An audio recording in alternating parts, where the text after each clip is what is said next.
Hi hello നമസ്കാരം. ഇന്നത്തെ video outdoor ആണ് കേട്ടോ. ഔട്ട്ഡോർ എന്ന് പറഞ്ഞിട്ടുണ്ടെങ്കിൽ ഞാൻ മാഡത്തിൻ്റെ കൂടെ ബീച്ചിൽ വന്നതാണ്. ഞാൻ കഴിഞ്ഞ വീഡിയോസിലൊക്കെ പറഞ്ഞിട്ടില്ലേ ഞങ്ങൾ ഇടയ്ക്ക് ഇങ്ങനെ ബീച്ചിലേക്കൊക്കെ വരും. അപ്പോൾ ഇതാണ് കണ്ടോ സൺസെറ്റ് ആകാറായി. അപ്പോൾ ഇന്നത്തെ വീഡിയോയിൽ എന്താ പറയാൻ വന്നതെന്ന് വെച്ചിട്ടുണ്ടെങ്കിൽ എന്നോടൊരു കുട്ടി പറഞ്ഞു, ചേച്ചി ഇപ്പം ഞാൻ ഒരു സ്ക്രീൻഷോട്ട് ഞാൻ കാണിച്ചല്ലോ, അത് തന്നെ കാര്യം എന്ന് വെച്ചിട്ടുണ്ടെങ്കിൽ ഇവിടെ വരാൻ വേണ്ടിയിട്ട് നിൽക്കുന്ന ഒരു കുട്ടിയാട്ടോ. ഞാൻ കുട്ടി മിക്കവാറും ഒക്ടോബർ 15 ആകുമ്പോഴേക്കും UAE എത്തും. അപ്പോൾ ഇവിടെ മിക്ക ആളുകൾക്കും പറ്റുന്നൊരു മണ്ടത്തരാണ്. അത് ഇതിനു മുന്നേ പല ആളുകൾ ഈ അബദ്ധം പറ്റിയിട്ട് എന്നോട് പറഞ്ഞിട്ടുണ്ടെങ്കിലും അതൊന്നും വീഡിയോ ആക്കാനൊന്നും എനിക്ക് തോന്നിയില്ല. പക്ഷേ ഈ കുട്ടി എന്നോട് പറഞ്ഞു, ചേച്ചി ഇത് പറഞ്ഞിട്ട് ചേച്ചി ഒരു വീഡിയോ ചെയ്യണം കേട്ടോ എന്ന് പറഞ്ഞു. ഞാൻ പറഞ്ഞ ആയിക്കോട്ടെ എന്ന്. അതെന്താ കാര്യം എന്ന് വെച്ചിട്ടുണ്ടെങ്കിൽ നമ്മൾ ഇപ്പോൾ പുതിയ സ്ഥലത്തേക്ക് വരുന്ന സമയത്ത് നമുക്ക് പരിചയമില്ലാത്ത ഏജൻറ്റ് ഇതൊക്കെ ആകുമ്പോൾ നമ്മളൊന്ന് പാനിക്കാവും. ഇതിപ്പോൾ നമുക്ക് അറിയില്ലല്ലോ ആരാണ് ജെന്യുവൻ ആയിട്ടുള്ളത് ഇല്ലാത്തതെന്നൊക്കെ. അപ്പോൾ അങ്ങനെ നമ്മൾ പേടിച്ചിരിക്കുന്ന സമയത്ത് നമ്മൾ ചില മണ്ടത്തരങ്ങൾ കാണിക്കും. ഈ കുട്ടി കാണിച്ച മണ്ടത്തരം എന്ന് വെച്ചാൽ ഈ കുട്ടിയുടെ ഒരു ഫ്രണ്ടിൻ്റെ ഫ്രണ്ട് UAE പുള്ളിക്ക് നമ്മുടെ ഏജൻറ്റിൻ്റെ നമ്പർ ഷെയർ ചെയ്ത് കൊടുത്തിട്ട് പറഞ്ഞു പുള്ളിക്കാരിയുടെ വരാൻ നിൽക്കുന്ന കുട്ടിയുടെ റിലേറ്റീവ് ആണെന്ന് പറഞ്ഞിട്ടൊന്ന് വിളിക്കണം, എന്നിട്ടൊന്ന് സംസാരിക്കണം. കാരണം അപ്പം ഒരു റിലേറ്റീവൊക്കെ ഇവിടെ ഉണ്ടെന്ന് പറയുമ്പോൾ ഒരു ധൈര്യമാണല്ലോ. അപ്പം ഈ ഏജൻ്റ് ആണെങ്കിലും നമ്മളെ പറ്റിക്കത്തില്ലല്ലോ, നമ്മുടെ റിലേറ്റീവ്സ് ആരെങ്കിലും ഉണ്ടെന്ന് പറഞ്ഞാൽ അവർ നമ്മളെ പറ്റിക്കില്ലല്ലോ എന്നൊക്കെയുള്ളൊരു ചിന്തയിലാണ് ഇവർ ചെയ്യണത്. അപ്പോൾ ഈ ഏജൻറ്റിനെ ഈ പുള്ളിക്കാരൻ വിളിച്ചു റിലേറ്റീവ് ആണെന്ന് പറഞ്ഞിട്ട്, പക്ഷേ കുറച്ച് അടുത്ത ബന്ധമാണ് പറഞ്ഞത്. ഈ കുട്ടി പറഞ്ഞത് റിലേറ്റീവ് ആണെന്ന് പറയാനാണ്. ആ വിളിച്ചാൾ എന്നെ വിളിച്ചില്ല, ഡയറക്റ്റ് എൻ്റെ ഏജൻറ്റിനോട് പറഞ്ഞത് ആ കുട്ടിയുടെ ഹസ്ബൻഡാണെന്ന് പറഞ്ഞ് സംസാരിച്ചു. ഏജൻറ്റ് എന്നെ വിളിച്ച് സംസാരിച്ചു. അപ്പോൾ നമുക്കിത് അറിയായിരുന്നു ഇത് കള്ളാണ് ഇയാൾ പറയണമെന്നുള്ളത്. പിന്നെ ഈ കുട്ടിയും ഇയാൾ തമ്മിലുള്ള റിലേഷൻഷിപ്പ് എന്താണെന്ന് അറിയാത്ത കൊണ്ടിട്ട് നമ്മളതിനെക്കുറിച്ച് ചോദിച്ചൊന്നുമില്ല കേട്ടോ, അവരുടെ പേഴ്സണൽ ആയിട്ടുള്ള കാര്യമല്ലേ. അപ്പോൾ ഈ കുട്ടി എന്നെ വിളിച്ചിട്ട് പറഞ്ഞു, ചേച്ചി എൻ്റെ റിലേറ്റീവ് ഇങ്ങനെ വിളിച്ചിട്ടുണ്ടായിരുന്നു ഏജൻറ്റിനെ എന്ന്. അപ്പോൾ ഞാൻ പറഞ്ഞു എന്നോട് പറഞ്ഞു പുള്ളി ഹസ്ബൻഡ് വിളിച്ചിട്ടുണ്ടായിരുന്നു എന്ന് പറഞ്ഞു. അങ്ങനെ മെസ്സേജ് ചെയ്തു നമ്മൾ. പിറ്റേ ദിവസം രാവിലെ എനിക്കൊരു മെസ്സേജ് നോക്കാം, ചേച്ചി അർജൻറ്റാണ്, എമർജൻസി ആയിട്ട് എന്നെ ഒന്ന് കോൾ ചെയ്യണമെന്ന് പറഞ്ഞിട്ടാ. അങ്ങനെ ഞാൻ വിളിച്ചപ്പോൾ എന്നോട് ചേച്ചി അത് എൻ്റെ ഹസ്ബൻഡൊന്നും അല്ല, ഞാൻ അയാളെ കണ്ടിട്ട് പോലും ഇല്ല, പിന്നെ എൻ്റെ ഫ്രണ്ടിൻ്റെ ഒരു ഫ്രണ്ടാണ്. അപ്പം ഇവിടെ ആരെങ്കിലൊക്കെ ഉണ്ടെങ്കിൽ നമുക്കൊരു ധൈര്യമാണല്ലോ എന്ന് വിചാരിച്ചിട്ട് ഞാൻ നമ്പർ ഷെയർ ചെയ്താൽ ചേച്ചി അയാൾ ഹസ്ബൻഡാന്ന് പറയുന്നത് എനിക്ക് അറിയണ്ടായിരുന്നില്ല, അങ്ങനെയാണ് ഞാൻ ചേച്ചിയുടെ അടുത്ത് നേരത്തെ പറയില്ല എന്നൊക്കെ പറഞ്ഞിട്ട് എന്നെ കുറേ അപ്പോളജൈസ് ചെയ്തു. അപ്പം ഞാൻ പറഞ്ഞാൽ അതൊന്നും പ്രശ്നമില്ല, കാരണം വെച്ചിട്ടുണ്ടെങ്കിൽ നമുക്കറിയില്ലല്ലോ ഇപ്പോൾ ഇവർ തമ്മിൽ എന്ത് റിലേഷൻഷിപ്പ്, അതാരാണെങ്കിലും നമ്മളതിനെക്കുറിച്ച് അന്വേഷിക്കില്ലല്ലോ.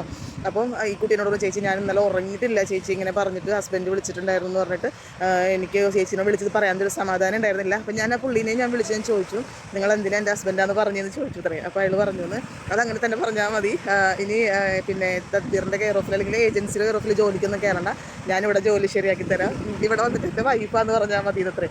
അത് ഏറ്റവും വലിയ രസം എന്ന് പറഞ്ഞാൽ ആ കുട്ടി ഹിന്ദുവാണ്, ഈ വിളിച്ചാൽ മുസ്ലിമാണ്. അയാൾ പറയാം, കുട്ടി പറയാം, ചേച്ചി എന്നോട് പറയുകയാണേ വരുമ്പോൾ തല കവർ ചെയ്യുന്ന രീതിയിലുള്ള ഷോളൊക്കെ എടുത്തോ, എന്നിട്ട് ഞാനിവിടെ ജോലി ശരിയാക്കി തരാം, വേറെ ജോലിക്കൊന്നും പോകണ്ട, പിന്നെ എൻ്റെ വൈഫാണെന്ന് പറഞ്ഞാൽ മതി എന്ന് ആരെങ്കിലും ചോദിച്ചാൽ. എൻ്റെ സൗണ്ടിനൊരു പ്രശ്നം കേട്ടോ, തൊണ്ടവേദനയൊക്കെ ആയിട്ട് സുഖമില്ലാതിരിക്കുക. അപ്പോൾ കുട്ടി എന്നോട് പറഞ്ഞു, ചേച്ചി ഞാൻ ബ്ലോക്ക് ചെയ്തോന്ന് ചോദിച്ചു കഴിഞ്ഞാൽ അയാൾ ചോദിച്ചാൽ തന്നെ ഞാൻ വരുന്നുണ്ടെന്ന് പറയരുത് കേട്ടോ എന്നൊക്കെ പറഞ്ഞിട്ട് എനിക്ക് മെസ്സേജ് ചെയ്തു. ഞാൻ അയാളെ ബ്ലോക്ക് ചെയ്തു, ചേച്ചി അയാൾ എന്താ അങ്ങനെ ബിഹേവ് ചെയ്തതെന്ന് എനിക്ക് അറിയില്ല, എനിക്ക് വരില്ലാത്തൊരു വിഷമമായി പോയി എന്നൊക്കെ പറഞ്ഞിട്ട്. അപ്പോൾ ഇത് ആ കുട്ടിക്ക് മാത്രമല്ല ഒരുവിധപ്പെട്ട എല്ലാവർക്കും. ഇപ്പോൾ ഞാനാണെങ്കിലും വരുന്നതിന് മുന്നേ എനിക്ക് നല്ല പേടിയുണ്ടായിരുന്നു, നമ്മൾ വല്ല ട്രാപ്പിലൊക്കെ പോയി പെടുമോ എന്നൊക്കെയുള്ള. അപ്പോൾ ആ ഒരു പേടിയുടെ പുറത്താണ് ഇപ്പോൾ പിള്ളേരൊക്കെ ഇങ്ങനെ ചെയ്യണതേ. അപ്പോൾ ഞാനൊരു കാര്യം പറയട്ടെ, ഇപ്പോൾ നമുക്ക് ഇങ്ങനെ എന്തെങ്കിലും ഒരു പേടി ഉണ്ടെങ്കിൽ നമ്മൾ എന്താ ചെയ്യേണ്ടതെന്ന് വെച്ചിട്ടുണ്ടെങ്കിൽ മെയിൻലി നമ്മുടെ ഏജൻറ്റിനെ, ഇപ്പോൾ നമ്മളൊരു ഏജൻറ്റിനെ കോൺടാക്ട് ചെയ്യുമല്ലോ, അപ്പോൾ നമ്മൾ ആ ഏജൻറ്റിൻ്റെ എമിറേറ്റ്സ് ID കോപ്പി മേടിക്കുക. നമുക്ക് അങ്ങനെ എന്തെങ്കിലും ഒരു പ്രശ്നമുണ്ട്, അപ്പോൾ ആളുടെ പേര് നമ്മളോട് പറയുമല്ലോ, ആളുടെ പേര് ഇതാണ്, ആളിന്ന സ്ഥലത്താണെന്നൊക്കെ പറയുമ്പോൾ നമുക്ക് അവരോട് അവരുടെ എമിറേറ്റ്സ് ID കോപ്പി നമുക്ക് സെൻഡ് ചെയ്ത് തരാൻ പറയാം. എന്നിട്ട് അതും വെച്ചിട്ട് അവർ പറഞ്ഞ കാര്യങ്ങൾ ശരിയാണോ എന്ന് ഒത്തു നോക്കുക. പിന്നെ നമുക്ക് എന്താ പറയുക, അവർ ഫ്രോഡല്ലാന്ന് ഉറപ്പിക്കാനുള്ള വേറൊരു വഴി എന്ന് പറയുന്നത് നമുക്ക് അവരുടെ എന്താ പറയുക ഒരു മിനിറ്റിൽ താഴെ എങ്ങാനും വീഡിയോ കോൾ ചെയ്ത് നമുക്ക് അവരോട് സംസാരിക്കാം. അപ്പോൾ ഈ എമിറേറ്റ്സ് ID കാണുന്ന ഫോട്ടോയും ഈ ആളും ഒക്കെ സെയിം ആണോ എന്ന് നോക്കാം. അങ്ങനെ നമുക്ക് ഉറപ്പിക്കാം ആൾ ജെന്യുവൻ ആണെന്നുള്ളത്. ഇനി അതല്ല വെച്ചിട്ടുണ്ടെങ്കിൽ നമ്മൾ എന്താ ചെയ്യേണ്ടതെന്ന് വെച്ചിട്ടുണ്ടെങ്കിൽ നമ്മുടെ ഏജൻറ്റിനോട് അവരുടെ കെയർ ഓഫിൽ ജോലിക്ക് കയറിയിട്ടുള്ള 1-2 സ്ത്രീകളുടെ നമ്പർ തരാൻ പറയുക. അത് അവരുടെ കൺസെൻറ്റോട് കൂടി തരാൻ പറയുക. എന്നിട്ട് ആ സ്ത്രീകൾക്ക് നിങ്ങൾ മെസ്സേജ് ചെയ്തിട്ട് നിങ്ങൾ കാര്യങ്ങൾ കുറച്ചുകൂടെ ക്ലിയർ ആയിട്ട് ചോദിക്കുക. ഞാനിങ്ങനെ ഇന്നൊരു ഏജൻറ്റിനെ ഞാൻ കോൺടാക്ട് ചെയ്തിട്ടുണ്ടായിരുന്നു, ആളാണ് എനിക്കിങ്ങനെ നമ്പർ തന്നത്, അപ്പം ചേച്ചി എന്തെങ്കിലും ഉണ്ടെങ്കിൽ ഓപ്പണായിട്ട് എന്നോട് പറയണോട്ടോ എന്ന് പറഞ്ഞു കഴിഞ്ഞാൽ ഇവിടെയുള്ള എല്ലാ ആളുകളും എല്ലാ സ്ത്രീകളും ഇപ്പം എന്നെ പോലെ തന്നെ ജോലി ചെയ്യുന്ന ആളുകൾ ഇപ്പം എന്നെ ഒരുപാട് പേര് സഹായിച്ചിട്ടുണ്ട്. ഞാനിങ്ങോട്ട് വരുന്നതിന് മുന്നേ ഇതുപോലെ എനിക്ക് എൻ്റെ ഏജൻറ്റ് ഇവിടെ ജോലി ചെയ്യുന്ന ആളുകളുടെ നമ്പർ തരികയും ഞാൻ അവരെ വിളിക്കുകയും അവരെന്നോട് ജെന്യുവനായിട്ട് കാര്യങ്ങൾ പറഞ്ഞ് എന്നെ ഹെൽപ്പ് ചെയ്തിട്ടുണ്ട്. അപ്പോൾ അതുപോലെ ഹെൽപ്പ് ചെയ്യാനായിട്ട് മനസ്സുള്ള ആളുകൾ തന്നെയാണ് എല്ലാ ആളുകളും ഇവിടെ ജോലി ചെയ്യണേ. അപ്പോൾ അങ്ങനെ നമ്മുടെ ഏജൻറ്റിൻ്റെ അടുത്ത് നിന്ന് അങ്ങനെയുള്ള 1-2 നമ്പറൊക്കെ നമ്മൾ വാങ്ങിയതിന് ശേഷം നമ്മൾ അവരെ കോൺടാക്ട് ചെയ്ത് അവരോടൊക്കെ ഒന്ന് സംസാരിച്ച് വരുമ്പോഴത്തേക്ക് നമുക്ക് ഏകദേശം കാര്യങ്ങൾ ക്ലിയർ ആകും. അവരോട് ചോദിക്കാം നിങ്ങൾക്ക് എങ്ങനെയാണ് ഫുഡ് എങ്ങനെയായിരുന്നു, അക്കോമഡേഷൻ എങ്ങനെയായിരുന്നു, ഓഫീസ് വഴി നിങ്ങൾ ജോലിക്ക് കയറിയപ്പോൾ നിങ്ങൾക്ക് എന്തെങ്കിലും ബുദ്ധിമുട്ടുണ്ടായിരുന്നു. അപ്പോൾ ഇവിടെ എല്ലാവരും സഹായിക്കാൻ എന്താ പറയുക റെഡി ആയിട്ട് നിൽക്കുന്ന ആളുകളാണ്, സഹായിക്കുന്നതിനൊന്നും ആർക്കും ഒരു മടിയില്ല. അപ്പോൾ ഇങ്ങനെയുള്ള കാര്യങ്ങളിൽ കൂടെ നിങ്ങൾ എന്താ പറയുക നമ്മുടെ ഏജൻറ്റ് ജെന്യുവൻ ആണോ, ഏത് ഏജൻ്റ് ആണെങ്കിലും ആൾ ജെന്യുവൻ ആണോ, അല്ലെങ്കിൽ ആൾ നമ്മൾ എന്തെങ്കിലും ഫ്രോഡ് അങ്ങനെ എന്തെങ്കിലും പരിപാടികളൊക്കെ ഉണ്ടോ എന്നൊക്കെയുള്ളൊരു പേടി നമുക്കുണ്ടെന്നുണ്ടെങ്കിൽ ഇങ്ങനെയുള്ള വഴികളിലൂടെ കൊണ്ട് നോക്കുക കേട്ടോ. കാരണം അല്ലെങ്കിൽ പിന്നെ നമ്മുടെ റിലേറ്റീവ്സൊക്കെ ഉണ്ട്, അവർ ശരിക്കും റിലേറ്റീവ്സൊക്കെ ആണെങ്കിലും കുഴപ്പമില്ല.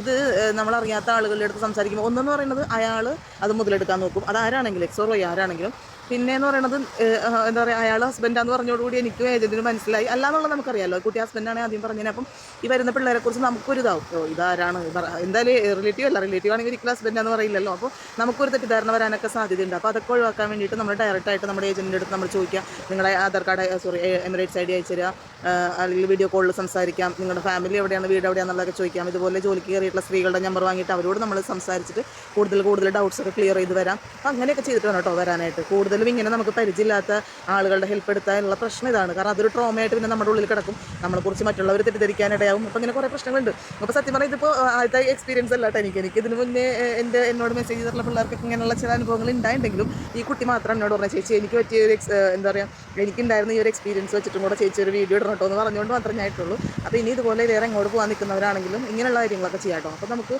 എന്താ പറയുക, കുറച്ചും കൂടെ ഡീറ്റെയിൽഡ് ആയിട്ട്, കാരണം നമ്മൾ ഡയറക്റ്റായിട്ട് നമ്മുടെ ഏജന്റിനെ അറിയാവുന്ന ആളുകളോട് നമ്മൾ സംസാരിക്കുമ്പോൾ കുറേ കൂടെ ക്ലാരിറ്റി നമുക്ക് കിട്ടും. പിന്നെ സ്ത്രീകളാകുമ്പോൾ നമുക്ക് ഇങ്ങനെയുള്ള പ്രശ്നങ്ങളൊന്നുമില്ലല്ലോ. അപ്പോൾ അതുകൊണ്ട് ഞാൻ അതുകൂടെ പറയാൻ വേണ്ടിയിട്ടാണ് വീഡിയോ ചെയ്തത്. അപ്പോൾ ഇനി വരാൻ നിൽക്കുന്ന ആളുകളൊക്കെ ഉണ്ടെങ്കിൽ ശ്രദ്ധിക്കുക, ഇങ്ങനെയുള്ള പോയി വള്ളികളൊന്നും പിടിക്കരുത്. വള്ളികളൊക്കെ പിടിക്കാതെ നേരെ വരിക. ഇവിടെ പേടിക്കാനൊന്നുമില്ല, നമ്മൾ ജോലി ചെയ്യാനല്ലേ വരണേ. പിന്നെ ഞാൻ പറഞ്ഞ മാതിരി നമ്മൾ ഏജൻസിയുടെയൊക്കെ ഞാൻ പറഞ്ഞിട്ടില്ലേ, തദ്ബീർ എന്ന് പറയുന്ന ഏജൻസി എന്ന് പറയുന്നത് UAE ഗവൺമെൻറ്റിൻ്റെ കീഴിൽ വർക്ക് ചെയ്യുന്ന ആ ഒരു റൂൾ അനുസരിച്ച് വർക്ക് ചെയ്യുന്ന ഒരു ഏജൻസിയാണ്. അപ്പോൾ അവിടെ അങ്ങനെയുള്ള തട്ടിപ്പോടായിപ്പോൾ ഫ്രോഡ് പരിപാടികളൊന്നും നടക്കില്ല. നമ്മൾ വരുന്നു, നമ്മൾ ഇൻ്റർവ്യൂ അറ്റൻഡ് ചെയ്യുന്നു, നമ്മൾ ജോലിക്ക് കയറുന്നു. അതുകൊണ്ടാണ് ഈ ഫുഡ് ആൻഡ് അക്കോമഡേഷൻ വരെ ഞാൻ വീണ്ടും പറയുന്നത് നിങ്ങൾക്ക് ഫ്രീ ആണെന്നുള്ളത്.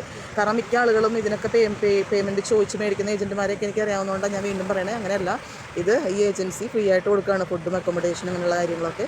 അപ്പോൾ നേരായിട്ടുള്ള വഴിയിൽ കൂടെയൊക്കെ അന്വേഷണം പിടിച്ചിട്ടൊക്കെ വേണം കേട്ടോ വരാനായിട്ട്. ഇങ്ങനെയുള്ള കാരണം ഇപ്പോൾ ഈ കുട്ടി ബോൾഡായിട്ട് അയാളെ ബ്ലോക്ക് ചെയ്തു. ചില പിള്ളേർ പക്ഷേ ഓക്കെ നമുക്ക് അങ്ങനെ ഓക്കെ ഇയാളെ ട്രസ്റ്റ് ചെയ്യാമെന്ന് വിചാരിച്ചിട്ട് അയാളുടെ കെയർ ഓഫിലൊക്കെ പോയി വൈഫാണെന്നൊക്കെ പറഞ്ഞ് നിന്ന് അത് നമുക്കൊന്നും പറയാൻ പറ്റത്തില്ല. നമുക്ക് ഒരു ഏജൻസിയുടെ കെയർ ഓഫിലൊന്നുമല്ല, വെറുതെ ഒരാളെ നമ്മൾ വിശ്വസിച്ച്, അത് നമുക്കറിയാത്ത ഒരാളെ വിശ്വസിച്ച് നമ്മൾ എവിടെ ചെന്ന് പെടുമെന്ന് നമുക്കറിയാൻ പറ്റില്ല. എപ്പോഴും കെയർഫുള്ളായിട്ട് ഇരിക്കുക കേട്ടോ.